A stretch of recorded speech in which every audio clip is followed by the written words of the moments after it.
Welcome to Pindar Poetry. We hope you learned something new. You start by verifying essentials. Make sure you are the family manager on the parent Google account and the child's device is online. Once done, open the Family Link app on your phone and sign in with the supervising account. This is the only account that can change controls. If the child's device has a screen lock, unlock it now. Make sure both devices show updated time and stable Wi-Fi. This avoids sync failures when you request changes.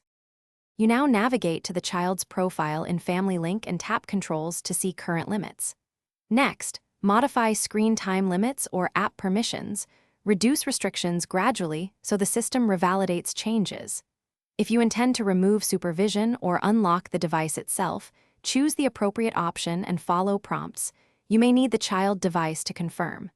Make sure to read each confirmation dialog. Some actions require a PIN or secondary verification, which prevents accidental unlocks. To finish, verify that changes have synced on the child's device.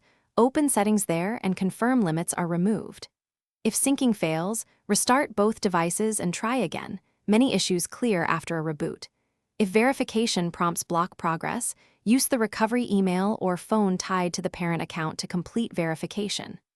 One key troubleshooting tip: if nothing works, revoke supervision from the parent account and re-add the child. This forces a fresh setup and typically resolves persistent lock or sync errors.